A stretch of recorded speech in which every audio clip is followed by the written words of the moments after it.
فاتحة الله مرة ولا شينا إكرام تحليل يا دلي halkeelo gudlay ideek dambeysay waxa arintan ka hadlaya dilkiilaha dawladda la taliyay hore amniga qaranka madaxweyne farmaajo waa kuma saxibiyaasan xaji daayir waa nin aad u xeel dheer arrimaha siyaasadda haddaba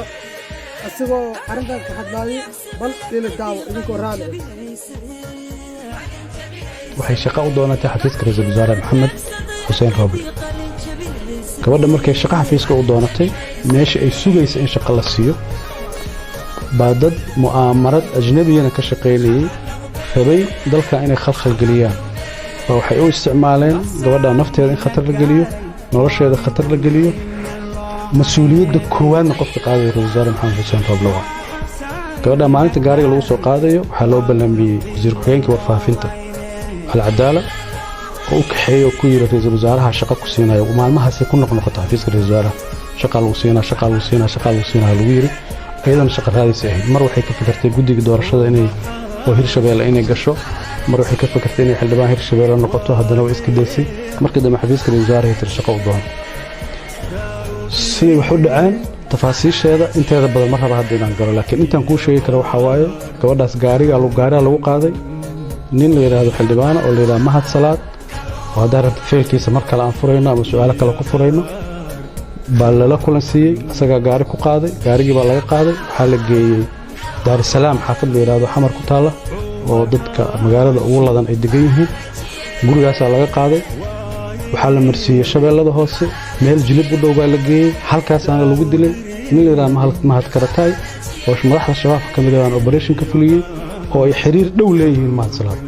ra'iisul wasaaruhuna aweer buu ahaa wuu ka warqabay dhibaatadaas in loo geysanayo wuu ka warqabay aakhiro iyo adduun qofka gabadhaas la weydiinayo waa ra'iisul wasaare maxamed xuseen roble farsamada lagu fuliyana al-cadaalad iska lahaa gacanta fulisayna mahad salaad waaye cidda dishayna waa al-shabaab sidaas aan kugu sheegay oo qorshahaygu ahaa inaan guddiga amniga qaranka hortooda ka sheego laakiin si aysan xogtaas u bixin waxaa la qaaday 4 talaabo hay'adii la dhoofada shaqada laga joojiyay taliye cusub in loo magacaabo oo doctor taliye cusub loo magacaabay aniga ila boorka lagu celiyay Djibouti anoo transida oo dawladda Djibouti la isticmaalay oo la dhaxgalay markii aan xamar imaadayna waxaa la diiday shirka in la qabto warayzaru wuxuu diiday inuu shirka soo qayb galo marka haddii kiiska inta talaabo oo la qaado waxaad ka garan kartaa cidda qaadaysa maxay kiiskan u qaadaysaa taliyaha nabad sugidda haddii la rabo in la baaro shaqada laga joojiyay taliye kale la magacaabay safarkii baa loo diiday shirkii baa la diiday waxay ku tusinaysaa waxaasoo dhan waxa loo samaynayo lixaajatan fi nafsi yacquub wax uu og yahay baa jira waa wax asaga uu og yahay inuu sameeyey maadaama uu sameeyey cid allaale iyo ciddii warbixintaas sheegi karta inuu la dagaalamo dagaalku ra'iisul wasaaraha uu waday oo hay'adda ku qaadan laba hadaf oo kala ahaa sumcadda hay'adda in la dilo institutionka dawladda la burburiyo waa meesha ajnabiga ay ka soo galeen oo ay rabaan hay'adda nabadgelyada iyo sirdoonka qaranka maadaama ay dawlado fara badan dhaaftay oo qaarkood dariska ay ka hormartay in dib loo soo celiyo heerkii faragelinta maalinta aan ku sheegay in lagu soo celiyo dawladda ajnabiga ee kiiska ikraan fulintiisa fududeyntiisa qaadatay waa laba dawladood mar raba hadda magacooda inaan sheego dadka Soomaaliyeedna waa fahmayaan laakiin mar rabaan inaan magacooda sheego laakiin fahad waxaad sheegtay magacyo ay ka mid yihiin mahad salaad oo hadda hay'adda haysta injineer maxamed xuseen roble oo ra'iisul wasaare ah iyo cabdiraxmaan yuusuf al-cadaala oo ah wasiir ku-xigeenka wasaaradda warfaafinta sidaas la mid ah dadka ajnabiga ah ee kiiska lugta ku lahaa ay adeeynaysid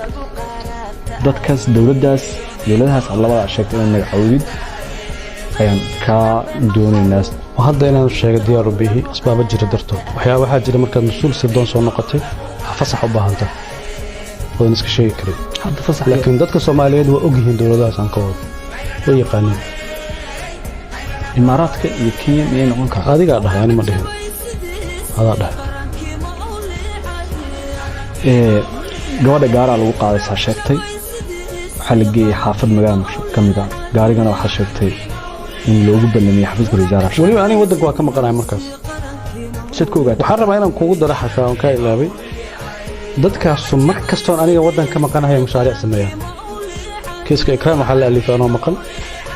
kiiska hay-adda isbeddel lagu sameynaya waxaa la sameeyey anoo maqan 3 bari ka horna ma aqaan la socotay isbuucii hore gurigayga la galay ciidankii iyo qalabkii iyo wixii yaalay baa la qaatay anoo maqan hal mar anigoo jooga waa awoodi waayay inay wax sameeyaan sad ku ogaatay xogtan dalka dad ka maqan waa xog culus oo xasaasiya in dad mas'uuliyiin maanta ah oo mas'uuliyiin xilal sare haya oo waliba booska aad joogtay niisa sargaalka loo magacaabay mas'uulka loo magacaabay aad ku eedanayso kiiska isagu wax badan aan ka ogahay